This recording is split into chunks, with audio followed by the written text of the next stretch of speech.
അങ്ങനെയല്ല, പുള്ളി അതിനകത്ത് പറയുന്ന കുറച്ച് കാര്യങ്ങളുണ്ട്. റോസാപ്പൂ പിടിച്ച കിടക്കയല്ല സ്റ്റാർട്ട് എന്ന് പറയുന്നത്.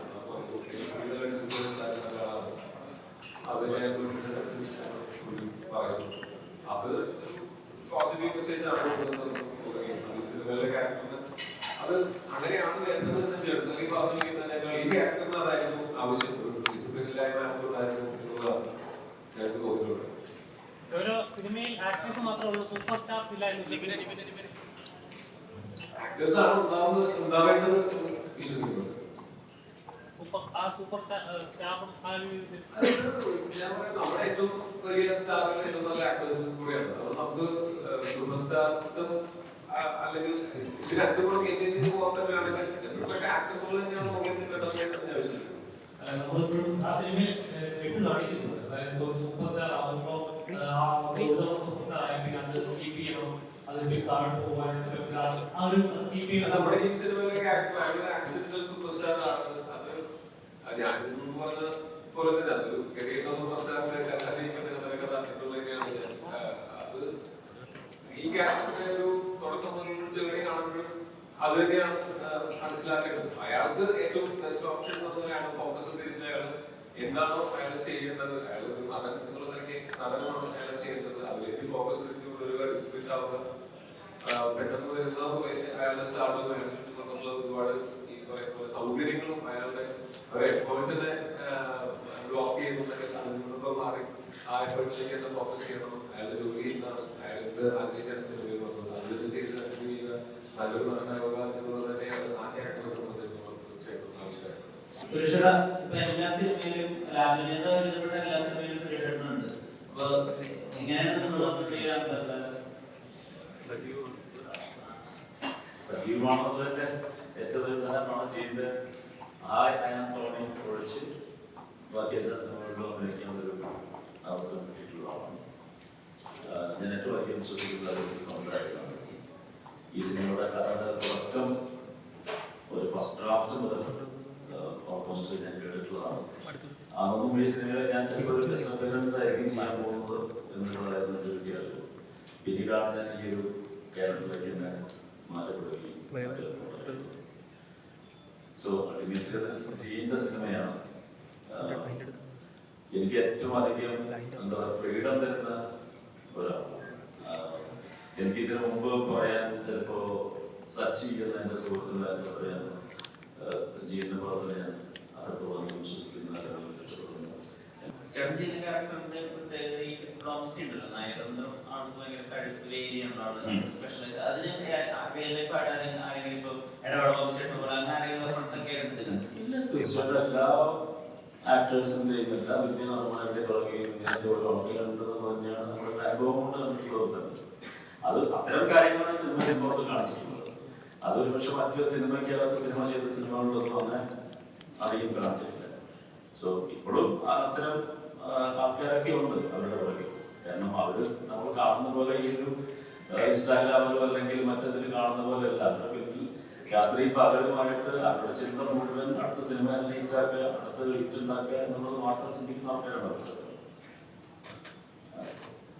സിനിമയുടെ അകത്തൊരു രംഗമുണ്ട്, എന്താണ് ഇഷ്ടപ്പെട്ട വാഹനം എന്ന് ചോദിക്കുമ്പോൾ എനിക്ക് ഒരുപാട് ലക്ഷ്യ വാഹനങ്ങളുണ്ട്, എന്നാലും ഓട്ടോറിക്ഷയാണ് എന്ന വാഹനം എന്നുള്ളത്. ഇത് ഭാവിയിൽ സെൽഫ് റോഡാവില്ല. ടോബിയുടെ അടുത്ത് എന്താണ് ഇഷ്ടപ്പെട്ട ഭക്ഷണം എന്ന് ചോദിക്കുമ്പോ കഞ്ഞിപ്പയറാണെന്ന് പറഞ്ഞാൽ ഇഷ്ടപ്പെട്ട ഭക്ഷണം കഞ്ഞിപ്പയറല്ല. കഞ്ഞിപ്പയർ ഇഷ്ടമല്ലെന്നല്ല, അത് കഴിക്കാറുണ്ട്. എനിക്ക് ഭക്ഷണം ഇഷ്ടമുള്ള ആളാണ്. അപ്പൊ എന്റെ അടുത്ത് ചോദിച്ചാൽ ഞാൻ സത്യസന്ധമായിട്ടുള്ള ഉത്തരവാണ് കിട്ടുള്ളൂ. ഡേവിഡ് പടിക്കല് നമ്മളത് മനഃപൂർവ്വം സാധനം ഇടുകയും അത് കഴിയുമ്പോൾ അത് എല്ലാവർക്കും മനസ്സിലാവില്ല നമ്മൾ ചോദിക്കുകയും ചെയ്യുന്നത് ഞങ്ങൾക്കത് മനസ്സിലാവുന്നതല്ല. ഡേവിഡ് പടിക്കൽ എത്രത്തോളം ടോവിനോയെ ഇൻഫ്ലുവൻസ് ചെയ്യുന്നുണ്ട്? ഡേവിഡ് പടിക്കൽ എന്നെ ഇൻഫ്ലുവൻസ് ചെയ്യുന്ന കാര്യമൊന്നുമില്ല. നമ്മൾ ഈ ക്യാരക്ടറിനെ മനസ്സിലാക്കിയതിനു ശേഷമാണ് നമ്മൾ ഈ ക്യാരക്ടർ ചെയ്തു തുടങ്ങിയത്. ഡേവിഡ് പടിക്കലിനെ ഞാൻ മനസ്സിലാക്കിയെടുത്തുള്ള ആയത് ഒരു മോശം നടനോ മോശം വ്യക്തിയുമല്ല. കൈതിരിപ്പില് കുറച്ച് പ്രശ്നങ്ങളുണ്ട്. അതായത് വേണ്ട രീതിയിൽ പറഞ്ഞു കൊടുക്കാനായിട്ട് ആൾക്കാരുടെ ഉണ്ടായിരുന്നില്ല. അതുകൊണ്ടാണ് അവിടെ നിന്ന് അയാള് ആക്ടിങ് ആണ് അയാളുടെ ഏറ്റവും വലിയ കോളിംഗ്. അതിന് വേണ്ടിയിട്ടാണ് അയാൾ കൂടുതൽ എഫേർട്ട് എടുക്കുന്നത്. അയാൾ മനസ്സിലാക്കുമ്പോഴാണ് അയാളുടെ ലൈഫിൽ ഒരു മാറ്റം സംഭവിക്കുന്നത്. എനിക്ക് ആ കോളിംഗ് നേരത്തെ കിട്ടിയിട്ടുണ്ട്. എന്റെ ശ്രദ്ധ അതിൽ തന്നെയാണ്. എന്റെ അത് എന്നെ നിങ്ങൾ ഇന്നലെ ആദ്യമായിട്ട് കാണുന്നു. ഞാൻ സംസാരിക്കുന്നു, നമ്മൾ തമ്മിൽ സംസാരിച്ചിട്ടുണ്ട്. അതൊക്കെ പറഞ്ഞ് തന്നെയാണ് ഇപ്പോഴും പറയുന്നത്. എന്നെ സംബന്ധിച്ചിടത്തോളം എങ്ങനെ ഞാനെന്ന ആക്ടറിനെ എനിക്ക് ഇനി പോളിഷ് ചെയ്തുകൊണ്ടിരിക്കുകയെന്നുള്ളതല്ലാതെ ഞാൻ വേറെ എന്തെങ്കിലും കാര്യങ്ങൾ ആലോചിച്ച് ഈ സ്റ്റാർട്ട് ആലോചിച്ച് ടെൻഷൻ അടിക്കുന്ന ആളല്ല. എനിക്ക് അതിനെ പറ്റിയിട്ട് അത്ര വലിയ ടെൻഷൻ ഇല്ല. ആ ഒരു ഏരിയ ഞാൻ ചിന്തിക്കുന്ന ആളല്ല. പക്ഷെ ആസ് എൻ ആക്ടർ ഇനി എന്തൊക്കെ ഇമ്പ്രൂവ്മെന്റ്സ് ചെയ്യാം എന്നുള്ളത് ഞാൻ എപ്പോഴും ചിന്തിച്ചുകൊണ്ടിരിക്കുന്ന കാര്യമാണ്. അപ്പൊ അത് പഠിക്കലിന് എന്റെ ഇൻഫ്ലുവൻസ് ഉണ്ടായിട്ടുണ്ടാവും. പഠിക്കലിന്റെ ഇൻഫ്ലുവൻസ് ഉണ്ടായിട്ടില്ല. ആക്ടറുണ്ടായ ഒരുപാട് ഇൻഫ്ലുവൻസ് ഉണ്ടായിട്ടുണ്ട്. അല്ലെങ്കിൽ എനിക്ക് എന്റെ ചുറ്റും അതൊക്കെ പറഞ്ഞു തരാനൊക്കെ ഈ പറഞ്ഞ ഫോക്കസ് മാറി പോവാതെ നമ്മളുടെ ചിന്തകളും ശ്രദ്ധകളൊക്കെ എന്തിലേക്കാണോ വരുന്നത് അതിലേക്ക് തന്നെ ചാനൽ ചെയ്യുന്നതിന് എന്റെ ചുറ്റുമുള്ള ആൾക്കാർ എന്നെ ഭയങ്കരമായിട്ട് ഹെൽപ്പ് ചെയ്തിട്ടുണ്ട്. ലാലേട്ടന്റെ പടങ്ങൾ ഹണിബി പോലത്തെ എല്ലാ പടങ്ങളും എടുത്തു നോക്കിയാലും ഇപ്പോഴും വൈബ്രന്റ് ആണ്, കളർഫുൾ ആയി. ഈ സിനിമയും അതുപോലെ തന്നെ ഇതിന്റെ കോസ്റ്റ്യൂംസ് എല്ലാം എടുത്തു നിൽക്കുന്നുണ്ട്.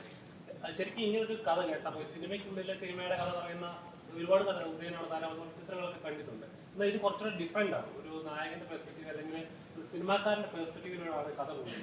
അത് തന്നെയാണ് കമ്മിറ്റ് ചെയ്യാനുള്ള ഒരു തീർച്ചയായിട്ടും ഇതിന്റെ കഥയും ഇതിനകത്തുള്ള ഇമോഷൻസും തന്നെയാണ് ഈ സിനിമ കമ്മിറ്റ് ചെയ്യാനുള്ള കാരണം. എനിക്ക് റിലേറ്റ് ചെയ്യാൻ പറ്റുന്ന കുറെ കാര്യങ്ങളുണ്ടായിരുന്നു.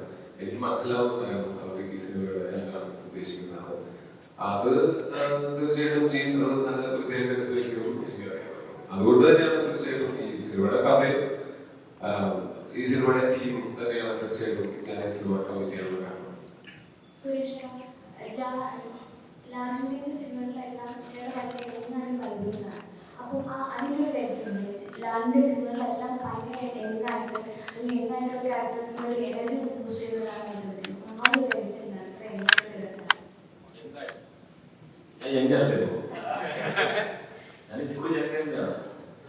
മറ്റു കഥാപാത്രങ്ങൾക്ക് വേണ്ടി പ്രായമായിട്ടുള്ള വേഷം മേക്കപ്പെട്ട് അന്വേഷിച്ചിട്ടുണ്ട്. ശരിക്കും ഇതാണ് ശരിക്കും ഞങ്ങൾക്കാണ് ഇതൊക്കെ നമുക്ക് തരുന്ന ഒരു കഥാപാത്രങ്ങൾ അനുസരിച്ചിരിക്കും ഓരോ കാര്യങ്ങൾ ചെയ്യുന്നത്. പിന്നെ ചില സിനിമകൾ നമുക്ക് വളരെയധികം ഇഷ്ടപ്പെട്ട് അതിന് വേണ്ടിയിട്ട് നമ്മൾ ഡെഡിക്കേഷൻ ഒക്കെ പറയുന്ന രീതിയിൽ ഇപ്പൊ ഈ സിനിമ കമ്മിറ്റ് ചെയ്ത് അങ്ങോട്ട് ഈ സാധനം മനസ്സിലിങ്ങനെ കിടക്കുന്നുണ്ട് നമുക്ക്. പിന്നെ ഞാൻ പറഞ്ഞില്ലേ ഇതൊരു കളർഫുൾ ആയിട്ട് ഇതുവരെ കാണിക്കാത്ത ഇതിലൊരു കോസ്റ്റ്യൂംസും അപ്പിയറൻസും കാര്യങ്ങളുണ്ട്. ഏതാണ്ട് 6 മാസത്തോളം ആ ഒരു ഗെറ്റപ്പ് ഒട്ടിച്ചിട്ടുള്ള സ്വയം വളർത്തി ഉണ്ടാക്കിയിട്ടുള്ള ഓഫീസെടുത്ത് തന്നെയാണ്.